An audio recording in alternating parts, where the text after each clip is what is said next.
Well, my favorite time of year is getting close. It's Mahi season from the rocks in Okinawa. Let's dive into what you need to bring to actually be successful and catch fish.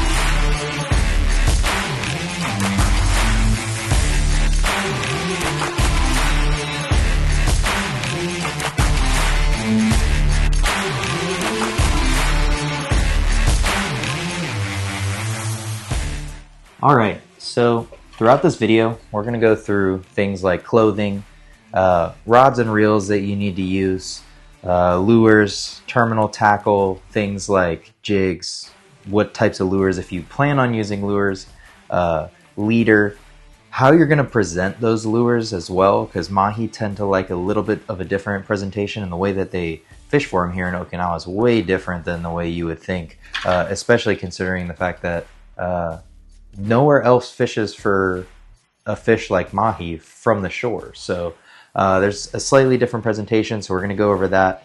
And then we're going to go over where to look for Mahi.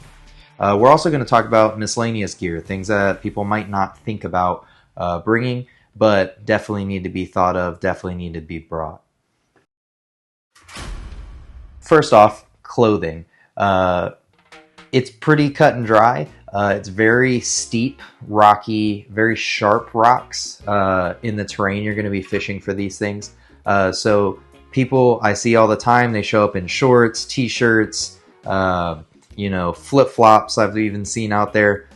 Make sure that when you go out, you're bringing things like pants, long sleeves, a rain jacket even. It is the rainy season. We're in the middle of typhoon season, so having something that is going to be able to protect you from the elements is going to be really good and protecting you if you fall. I've fallen a couple times out there being an idiot wearing shorts, and I've cut chunks out of my legs. I've still got the scars today, and not my finest hour. So think of those things. That's where clothing goes. Hard-soled shoes, things like that, they're going to keep you where you need to be when you're out there fishing, and you don't have to worry about other things.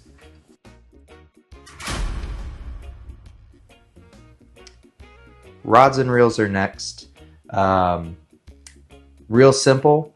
It's not going to be as easy as when you're on a boat. A lot of people come out here from the States. They know that they can fish for Mahi all the way down with a 4,000 size spinning reel.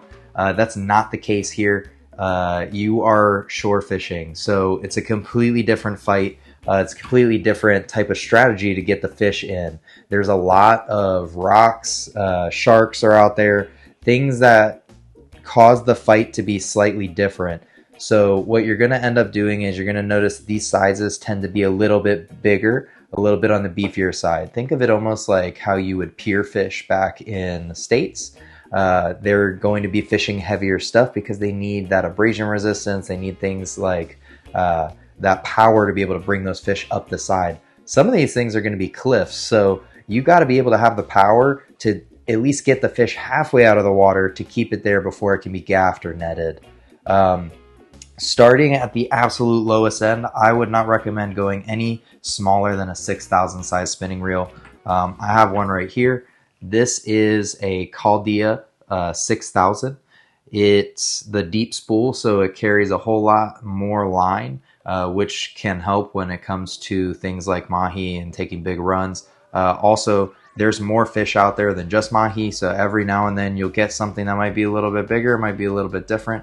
My first year fishing here, I ended up hooking into a wahoo, and it took a screaming run, probably 150 yards, maybe even 200. It just kept going for a solid 20-30 seconds. And if I hadn't been fishing the reel that I was fishing, probably would have just melted the drag stack. So keep that in mind. There are more than just Mahi out there.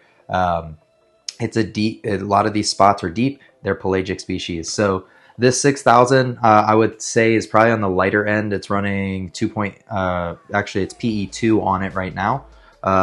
This is a really good reel. the one that I fish the most and that I fish often is my Saltiga 8000. So with an 8000 size reel, you got the line capacity for a heavier line. So you could be doing anything from PE4 to PE5. This right now is spooled with PE3, and I get 400 meters on it. This is my smaller spool, and then I also have a 10,000 size spool that has 400 meters of PE4 on it. I personally like fishing lighter line because I get a better cast. Less wind resistance equals more cast. So I prefer to be able to cast farther than everyone else than to be able to have a little more abrasion resistance. Even with PE3, this is still 50-pound test, I believe, on the Saltiga braid that I use. And I'll tell you, I've never gotten to the point where I'm running 50 pounds of drag to actually pull the hook out of or snap this line, especially when you're using a shock leader like we'll get into later. You're never going to have that issue, at least that I've seen with this. So that tends to be a really expensive option though. So another cheaper option you can run is the classic Daiwa BG. For me, the BG is everything you need in a fishing reel. It's not technically sealed, but I have dunked this under the water. I've fished it under the water when I was a much less experienced angler. And when it comes down to it, this reel just keeps trucking. They have a newer version out now. This is the older version. I've had this reel for almost 9 years now. The roller bearing is just now finally starting to squeak. It's just due for some maintenance. I can replace it and it's going to work fine. So keep the BGs in mind. I know that not everyone can afford a Saltiga, and that's okay. They also have the Saltist if you need to get into that. This is a mag sealed reel as well, so it's going to stay good. It's going to stay sealed, and this is the 5000. So from there, we're going to go into rods.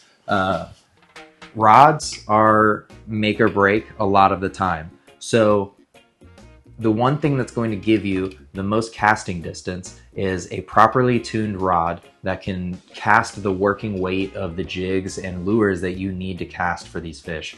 So that being said, anything under 8 feet tends to be a no-go. You need to have a long enough rod to be able to cast these lures at least 50 to 75 yards. Anywhere from 75 to 100 is actually like the best thing you want. But I know not everyone can get to that point. That takes a lot of practice, a lot of experience, but it's okay because we've got it right here. So starting off, the rod that I fish, and I actually fish, like I said in my last video, is the Zenith Schlem. This is a 10-foot PE 2 to 4 rod that can cast from 30 grams to 120 grams. It's a fantastic rod. It doesn't have a crazy bend until it's put into load. So once you hook into a fish, you feel like you're fighting on an 8-foot rod. So you feel like you have a better leverage from the shore with this rod, but it has such a good fast action tip to be able to really throw lures and jigs way above its weight class. I have never had any issues with this rod. It's a fantastic rod. It's been banged up. It's got scratches all over it, and it just keeps going. I pair this with my Saltiga 8000, and it just goes and goes and goes. I've caught countless mahi on this. I've caught countless other fish on this, but when it comes to mahi, this thing is a beast. Now, it's slightly expensive when it comes to buying in a tackle shop out here. It is a JDM model to my knowledge. I don't know anywhere else where you can buy Zenith rods. If you know, let me know. I'm not in the business of trying to keep things away from people or have some magical thing. There's also, Zenith makes another line. It's a little more affordable called the Castism. This is an 8-foot rod, or technically it's 710. And it does 30 to 80 grams. So anywhere from 80 to 120 for your working weight. is going to be phenomenal for those rods. So being able to cast those jigs, and I know you hear me say it a lot, jigs are where you're going to be making your money on these fish. It's not going to be lures. So take lure fishing kind of like out of the picture. You're looking for jig weight.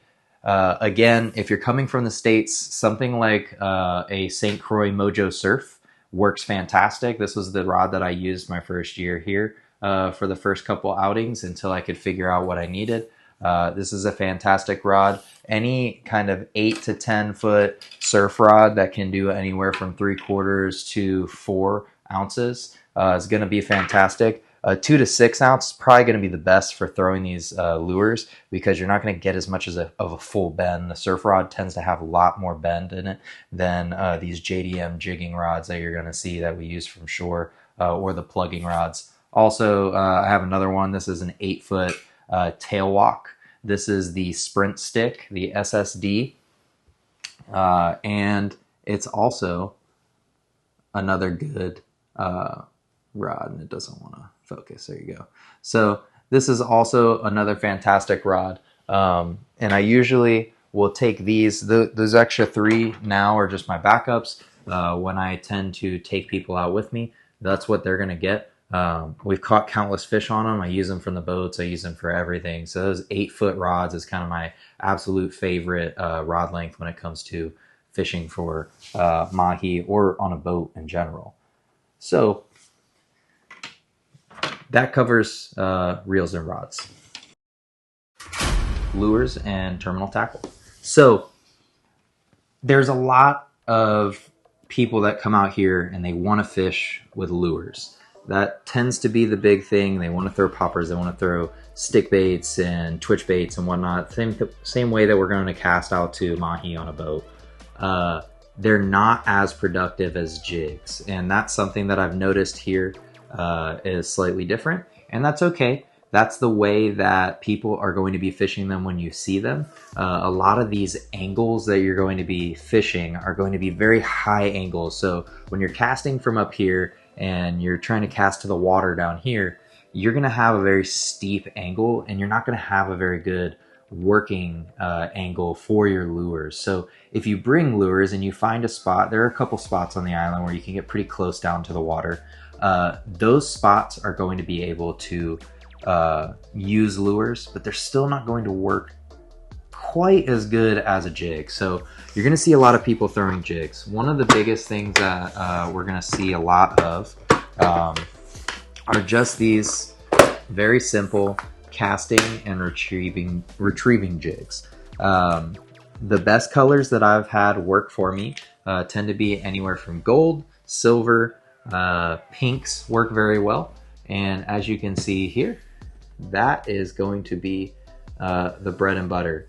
There is no special brand. There's no special shape.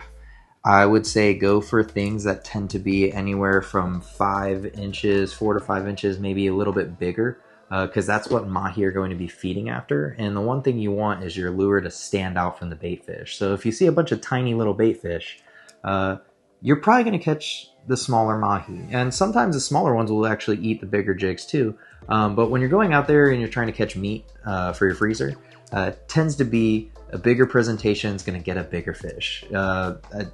That's just how it works. That's what I've seen. So some of these you'll see that I have in my tackle box. They are just very simple jigs that go here and there and everywhere. And these have mostly been bought used. They've been bought out of the sales bins. And as you can see, let's see if it focuses in on that. And it doesn't want to focus, but so here it is. Let's see if it picks it up in this camera. These are where you're going to see the most use. You can even go down to using a good old-fashioned spoon like we have in the States. I've even thrown surface irons like you'd see on the West Coast from California. I have a couple that I always keep in my bag just in case. Silver and white tend to work pretty good with them. And when we get into presentation, you'll see why those are the types of things that I'll throw if it's going to be a older fashioned type lure like we have from the States. So let's see if we can get into lures.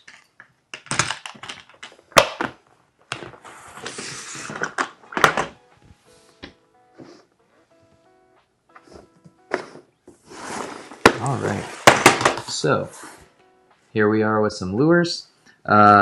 Most things that are going to be working, you're going to want to look for anything that has somewhat of a thinner profile. Every now and then, if you want a thicker profile bait like this Maria lure right here, this is a fully loaded 140 millimeter. This is a sinking. A lot of the sinkings are going to work really well because you can work them fast enough to get these mahi in the onto the rocks. This is a Shimano rock slide, an ARC. This is a 140 millimeter as well, 56 gram sinking. So you get about an ounce and a half for those of us in the States. Then you have some top water. I don't see a ton of people out there hooking up as often when it comes to top water. Top water tends to be something that's going to be a personal want. Same thing, this is a bubble jet from Hardcore. I usually will just rig them with one single hook on the back or one treble on the back. Lures like this, when you see people fishing for them, they're really wanting to meet a personal goal. They're not really trying to do anything. They're not trying to hook up tons because they know that the biggest thing that's going to hook up is going to be jigs.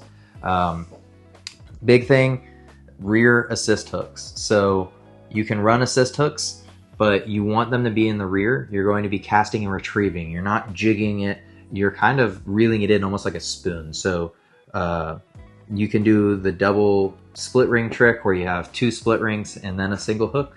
I do that a lot most of the time. Or they make some special ones that are out here. They call them plugger singles. And they're essentially like an assist hook, but they have a very short braid section on it. So you can run that on the rear and you don't have too much length dangling off the end of the lure. From there, snaps, swivels, and split rings. So some people out there are using snaps. I prefer to use a swivel with a snap ring, or with a split ring attached to it, and then I will use that with my split ring pliers and attach the jig to that. What that allows is so that jig can spin and do whatever it needs in the water, and it's going to twist up the leader, it's going to twist up my line. I'm not going to have any issues with wind knots or tip wraps later on in the day. The leaders that we're going to be using, anywhere from 80 to 100 pound leader. I like to fish mono, as you guys saw in my last video for packing. The mono is more than enough, and it gives me a lot of stretch in that shock leader. Usually with a 10-foot rod, I'll probably do anywhere from a 12 to 15-foot leader, just to give me enough casting distance with that, but where I don't have the leader wrapped around the spool, so it's not whipping through my guides, and it gives me a little bit better of a casting distance. That's pretty much it for lures and tackle. Lure presentation. This is one of the things that people tend to get wrong the most that I see out there. People can have all of the right gear. You can have the right reels, the right rods, the right lures, but you're not going to catch mahi, especially as picky of a fish as they can be during the season here, than if you're not doing the right presentation. So with jigs, people think jigs, you think deeper down in the water column, maybe even off the bottom. The way you're going to do the presentation out here is you're going to cast it. You're going to bomb it as far as you can, and you're going to reel it in as fast as you can. You are trying to mimic a wounded or a panicked bait fish that's getting chased. What this is doing is you're trying to incite a frenzy of these fish. So you're going to be reeling it, the water is going to be right here, and you want it skipping right across the water. The faster, the better. It's almost to the point sometimes where they might not even see what it is, but they're going to attack it. Same thing with lures. You're working top waters, you're working, if you're working twitch baits, you want to work them super fast and erratically. Maybe not the way that you're going to work for some other fish. just because these fish are just looking for really scared, panicked bait fish. That is what they want. That's what they're looking for. I can't tell you the scientific reasons why. They act slightly different when they're so close to the shore than when they're out on a boat. Sometimes all you got to do on a boat is drop something out there, and they're just going to swim and eat it.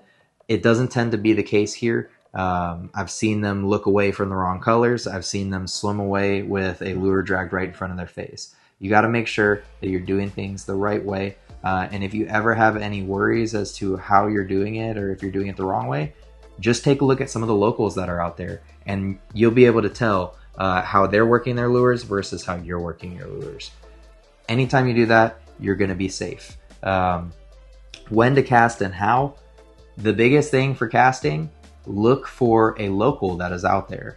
If you see fish, cast. If you see any locals that are near you, so any Japanese locals that have been fishing that area, they know when to fish for, when to cast, what to look for. You might not on your first season, and that's okay. And it takes time, and you're going to learn it, but keep an eye on the people around you. The people that have fished that area for years on years compared to you, they're going to know when to cast. So don't stand out there and blind cast for hours. I did that my whole first year that I tried fishing for mahi from the shore, and it was a terrible idea. You get so sore, you're fishing constantly, and you're casting some pretty heavy weights, and you're reeling as fast as you can. So you get tired quickly, and you might actually miss the times that the mahi are swimming through in their little pods, just because you weren't paying attention and you wanted to, cast, and you casted a little too early. So maybe now you're either too far, you're too short in, or you take a little bit of time. And now every person on that rock face is now casting at those mahi. You don't have a time in the casting sequence now to actually cast and hit where that fish is going to be. But that's it for lure presentation. Where to find them and how to find them. So it's a pretty simple concept out here. I'm not going to be sharing spots. I'm not going to take that away from the people who have looked for these spots and found these spots for years. But I'm going to give you guys the tips, tricks, what to look for, and then you can find them from there. So biggest thing is going to be the west side of the island. The east side of the island is too sloped. It's not going to have the right bottom structure. It's not going to have the right geography that you're going to need to be able to find these fish. So on the west side of the island, any area that tends to have anywhere from a 50 foot or steeper drop, where you pretty much can't see the bottom, any type of cliff faces, capes, any type of area where the current lines are going to be coming close, that's what you're going to be looking for. So anywhere that you can find deep water where it comes very close to the shore, that's going to be where those mahi are. They're following the coast down the western side. They're going to be going from north to south usually, and that's where you're going to find pods of them. They're going to be post-spawn most of the time, so they're going to be very hungry, they're ravenous, and they're looking for bait. So they follow these, they follow this current from the north of the island down to the south, and pretty much any area where there's going to be that steep drop off, like I said, that's where you're going to find them. It's not any harder than that. It's a pretty simple concept. I don't think we have to go any farther into that one. So that's where to find them, how to find them. This is the stuff people don't think about. These are the things that when people come out, I'm constantly having to lend them my gear. I'm constantly having to help them, or they're helping other people when I see a lot of locals. And that's going to come down to these kind of 4 to 5 very simple things that you would think people would have better oversight on, but tends not to be the case. So a gaff. That is the single most important thing that you're going to need besides a fishing rod to get these fish in. Some of these areas are going to have a 50-foot vertical rock face that you're going to need to get that fish from the bottom all the way to the top. you're going to either need a rope gaff or an extendable gaff. They sell them around most of the tackle shops here on Okinawa, and you're not going to have much of an issue finding them. The biggest thing is just knowing where you're going to be fishing and how long you need it. Most people that fish the pretty steep faces, you're not going to see them with extendable gaffs because they don't make them that long. I highly recommend using a rope gaff. Me personally, I just use a pole gaff, and I try and find areas where I can fish close enough to the shore or close enough to the water level that I'm not going to need anything more than 6 to 7 foot to be able to get my fish in. That's just a personal thing. The spots that I fish tend not to be as crazy, so I'm not going to need a long gaff. A rope stringer. If you plan on keeping these fish, like in my last video that I said, just bring a big rope stringer with a loop on the end. It works wonders when you have to carry a 15 to 20 pound fish out of the area that you're fishing, most of the time through pretty rocky, treacherous terrain, to get back to your car. You can just sling it over your back and you don't ever have to worry about it. It's just like having your backpack versus having to hold it by your hand, hold it by the gill plate, do whatever weird type of gymnastics you have to do to carry both your rods and your backpack and all your tackle and a fish out of that area. It just makes it so much easier. Just bring a stringer, super easy to make. You can spend less than $5 and make one. First aid kit, that's another big one that people like to forget. As you know, I'm really big on safety. Being safe while you're out fishing is extremely important, especially when you're in an area where you can fall and break your ankle, you can fall and cut your leg open, which I have done a couple times, even through denim jeans. It's not fun. It's gonna hurt regardless, but it's always better if you have something that can help patch you up while you're out there. If you get a headache, you know, put some Tylenol in your first aid kit. It's gonna be great. On top of that, snacks, water, I'm gonna count those together. People will show up for hours and not bring any type of food or water. That's pretty much a no-go. You're going to be fishing hard, you're gonna be fishing a lot, and you are on a tropical island in Okinawa.